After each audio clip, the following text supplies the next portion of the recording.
Bonjour et bienvenue dans le voyage au cœur du monde spirituel. Voici la deuxième partie sur le thème de l'évolution. Comment vivent les habitants des différents plans? Les habitants des différents plans vivent en fonction de leur niveau de conscience et de leur vibration, chaque plan étant considéré comme une dimension de réalité correspondant à un état d'être spécifique. Sur les plans supérieurs, où règne l'amour inconditionnel, la paix et la joie, les habitants vivent dans un état de conscience élevé. Ils sont guidés par la sagesse divine, la compassion et ils comprennent profondément l'interconnexion de toutes choses. Leur vie est pleine de beauté, d'harmonie et d'une grande gratitude envers l'univers.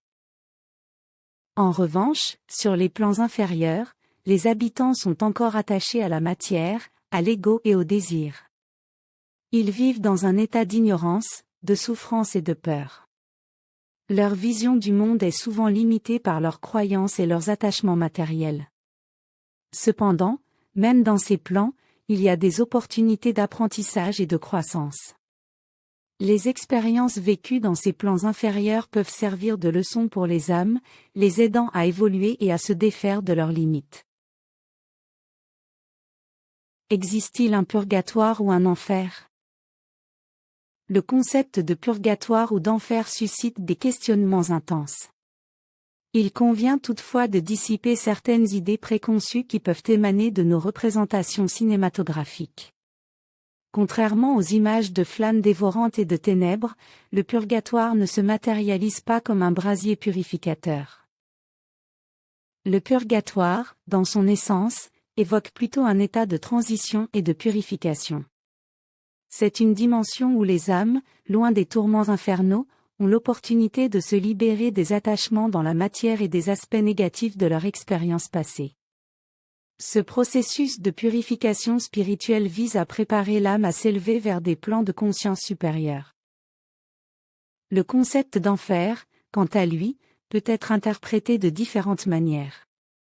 Si l'on considère l'enfer comme un lieu de châtiment éternel, il est important de savoir que cette vision peut varier selon les croyances spirituelles. Pourquoi est-ce que le bas astral existe, même si c'est un lieu considéré comme abominable? Le bas astral serait considéré comme un plan existant en raison de la manifestation de la conscience collective de l'humanité. C'est un lieu où les âmes qui ont vécu dans l'égoïsme, la haine, la violence ou l'ignorance seraient amenées à purifier leurs énergies négatives avant de pouvoir progresser vers des plans supérieurs. Le bas astral n'est pas essentiellement un lieu abominable, mais il est perçu ainsi par ceux qui y sont liés en raison de leurs propres actions et états de conscience. C'est une occasion de prendre conscience de ses erreurs et de les rectifier, en apprenant à cultiver l'amour inconditionnel. On pourrait donc voir le bas astral comme une étape nécessaire dans notre évolution spirituelle. Il offre aux âmes l'opportunité de faire face aux conséquences de leurs actions passées, de se libérer des énergies négatives et de se transformer en profondeur. C'est un lieu où l'on peut trouver la motivation et l'inspiration pour développer des valeurs telles que la compassion, la rédemption et le pardon. En ce sens, le bas astral peut être perçu comme un catalyseur de croissance et de transformation spirituelle. Est-il possible que, une fois libéré du corps matériel, l'esprit puisse voyager instantanément là où sa pensée le mène? Il est possible d'envisager que, une fois libéré de son corps physique, l'esprit puisse voyager instantanément vers les endroits où sa pensée le guide. Libéré des limitations temporelles et spatiales, il peut dépasser les barrières physiques et voyager à travers différentes dimensions de réalité. Cependant, il convient de souligner que l'esprit est soumis aux lois et aux règles du plan spirituel qui lui sont propres. Lorsque l'esprit se libère de son corps matériel, il peut explorer des lieux en fonction de sa conscience, de son évolution et de son intention. Son pouvoir de pensée et de volonté lui permet de se déplacer instantanément là où il le souhaite, en suivant les voies de son choix. Cela peut être une expérience de liberté et d'expansion infinie, où l'esprit peut explorer et apprendre à travers différentes réalités. Quelle est la raison de la séparation entre les différents niveaux dans le monde astral? La raison de la séparation réside dans la nature de la conscience. Chaque niveau correspondrait à un état de conscience spécifique, reflétant le degré d'évolution spirituelle de l'individu.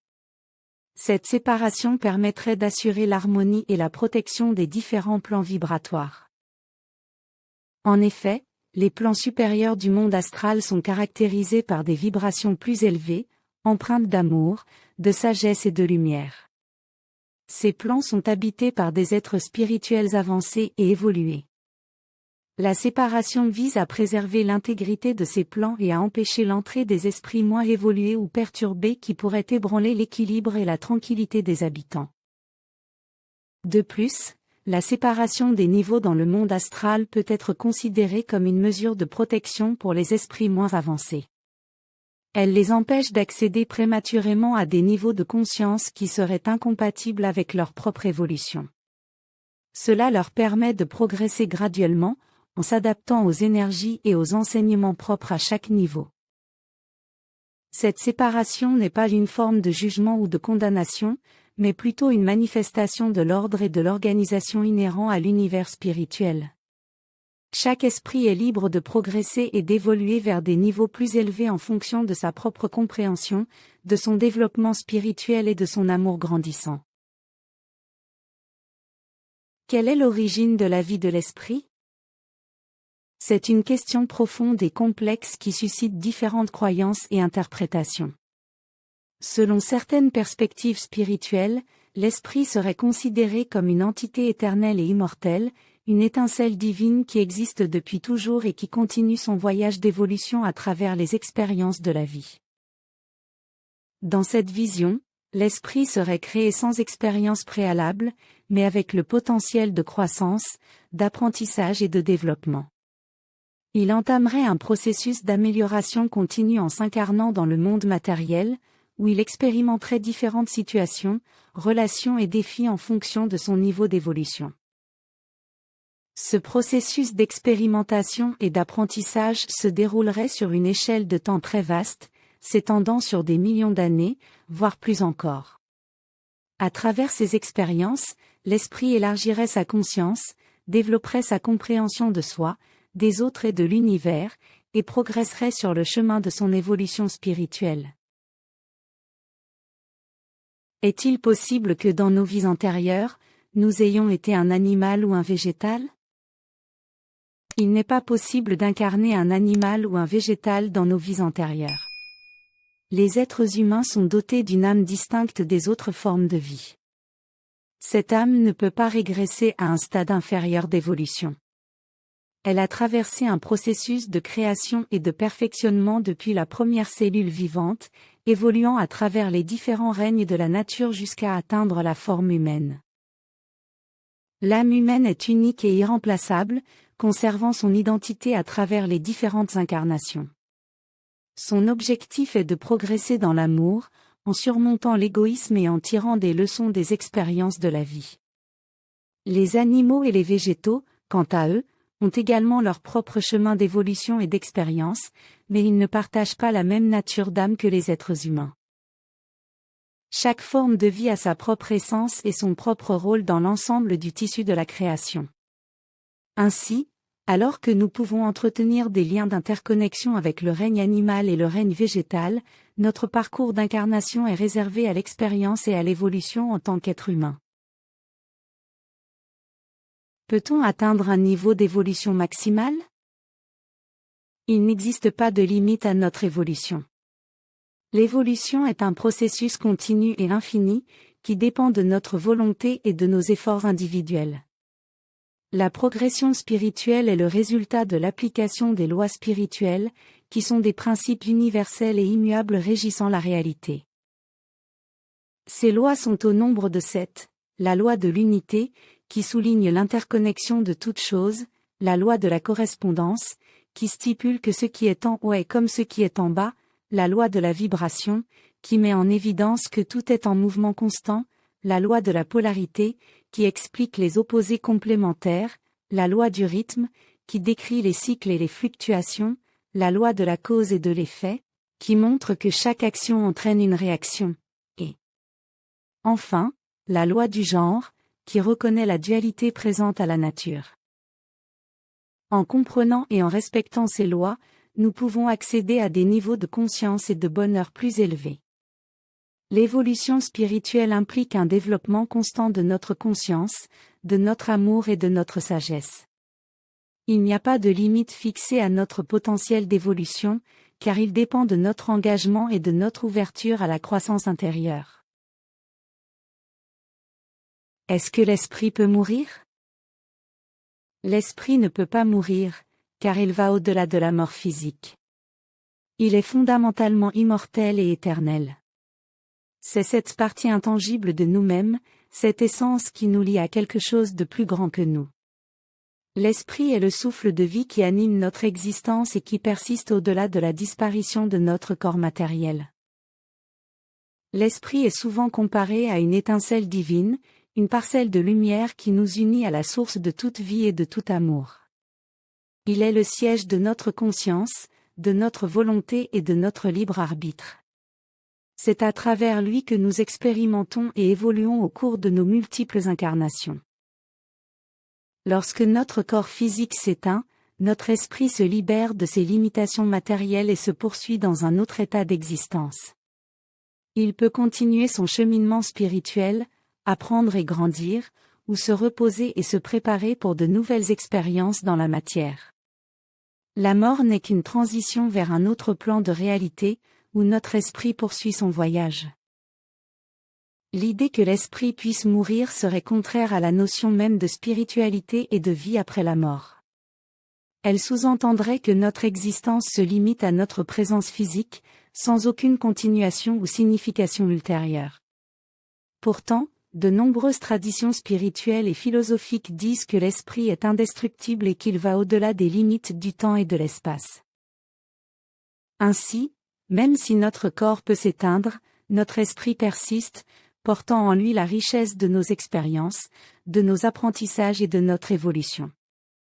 Il est le témoin et le gardien de notre véritable nature spirituelle, toujours prêt à poursuivre son voyage infini à travers les dimensions de l'univers. Quel est le processus individuel d'évolution spirituelle? L'évolution spirituelle est un cheminement individuel, comparable à l'évolution humaine. Au début de notre existence spirituelle, nous sommes semblables à de jeunes enfants, dépourvus de volonté et dépendants des êtres supérieurs pour notre progression. Cependant, au fil du temps, nous développons notre intelligence, nos émotions et notre libre arbitre, tout comme les enfants qui grandissent et deviennent autonomes vis-à-vis de leurs parents. Ce processus d'évolution se déroule par étapes, tout comme les différentes phases de la vie humaine. Nous traversons des périodes de croissance, de maturation et de transformation. Tout comme un bébé devient un adolescent, puis un adulte, et enfin une personne âgée, notre esprit évolue également selon un cheminement progressif. Pendant notre parcours d'évolution spirituelle, nous faisons face à des choix et des décisions qui influencent notre développement. Ces décisions peuvent avoir des conséquences positives ou négatives sur notre évolution. Chaque choix que nous faisons, chaque action que nous entreprenons, contribue à notre progression spirituelle. Il est essentiel de comprendre que l'évolution spirituelle n'est pas linéaire. Il peut y avoir des moments de croissance rapide, des périodes de stagnation et même des régressions temporaires. Ces phases font partie intégrante de notre cheminement spirituel, car elles nous offrent des opportunités d'apprentissage et de transformation. Le mécanisme individuel d'évolution spirituelle est donc un voyage unique et personnel. Chacun de nous est responsable de son propre cheminement et de ses choix. C'est à travers nos expériences, nos réflexions et notre relation avec les autres et avec nous-mêmes que nous progressons sur le chemin de l'évolution spirituelle.